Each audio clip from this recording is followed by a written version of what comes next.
Nathan Stremple here. I'm joined by tonight's Wall of Fame inductee, Tony Ronaldson, to the Basketball Victoria Wall of Fame. 30 pretty impressive names already in the wall. What does it mean to you, Tony, to join them tonight?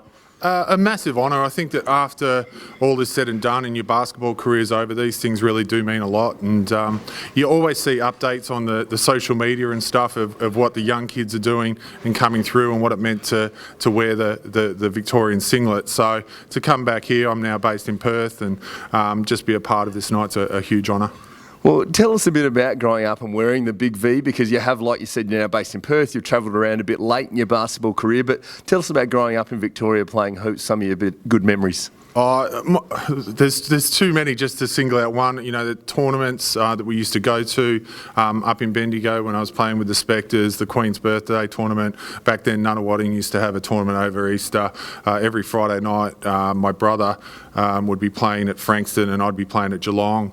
It was just a fantastic time, and that's a great thing about sport, but particularly basketball. You just get to play all the time. You can play Friday, we'd play 3 games on a Saturday at Nunawading, training Sunday. I got annoyed with my parents when they didn't let me play footy for 2 hours on a Sunday afternoon, the only 2 hours spare they had. So it was a massive honour when I got the chance to represent Victoria. I remember not making the team, bottom age in under 16s, and how that felt, and I wasn't going to go through that again. So it was just with huge joy and pride that I'd always go out there and try my best. A couple of things I want to follow up from what you've said there. You said you get annoyed with your parents. I feel like they might have been annoyed with you. You've really stretched them out to play. One son playing in Frankston, the other in Geelong, and anyone familiar with basketball is familiar with that Friday night drive around. How did they cope getting you guys around to your games? Look, I think ultimately it comes down to just knowing a lot of people within the club that can help out. You know, people, I know now the stresses that are on families and having to work and so on. So on a Friday night to get out of work and then have to, travel to these places, and, it was just a massive commitment from them. And, I'm indebted to them for the achievements that I achieved as a basketball player. Now, something pretty special for you tonight. You get inducted into the Wall of Fame with 3 other guys that you crossed paths with numerous times in your basketball career. Played at Olympic Games together, played a lot of NBL together in terms of Chris Anstey, Jason Smith and Sam McKinnon. I'm going to give you a moment to think about it. I want you to talk a bit about some memories of playing with and against them over the years. Yeah. But before you answer that one, I just want to follow up on something else you said. You're talking about missing out in under 16s as a bottom age. Do you remember who some of the guys that made that team were that maybe you took a bit of a rivalry with going forwards? No one that was as good as me, obviously, but no one that went on to mean anything. Oh, look, it was always very competitive to make Victorian teams, and one of my good mates, Jason O'Connell, who did it. He played Seaball for a little while, but he did make it, and we actually drove to Mount Gambier just to watch the grand final for that particular game. So that shows the commitment of my parents. We drove all day and then drove back after the game, but we got to see them win in Mount Gambier. So look, it was always competitive. It didn't matter what age group it was, and I doubt that it's any different right now.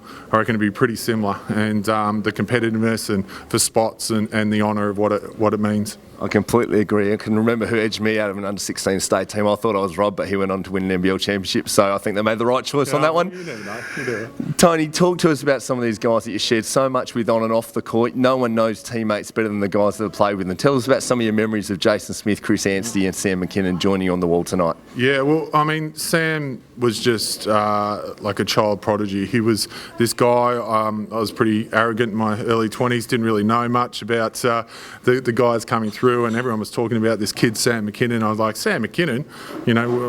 Who's this guy? And played a pre-season game out at Kilsyth, and I remember he got on the court, and I threw the ball to him, and alley-oop, and I thought, he's not going to get there. And he just made my pass look brilliant. It was about 5 feet to the right, and too high, and he just caught that and slammed it. You just knew he was going to be something special right there and then. Jason Smith, I think that he was the epitomises perseverance.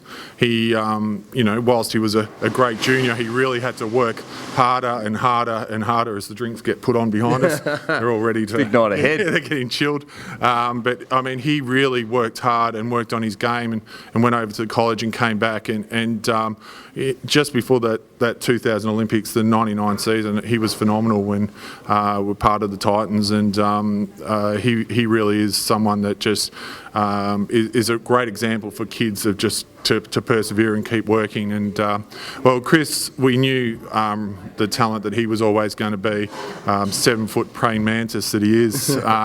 He was a fierce competitor and really evolved into this exceptional player that would just carry teams onto his back. But all three of those guys are great people to play with, but more importantly, they're great mates. And we don't see each other that often, but when we do, we really have a great time. And that's the sort of thing that basketball does. It really those memories that you hold from your childhood and growing up, they stick with you forever, and you get to have a good time every now and then.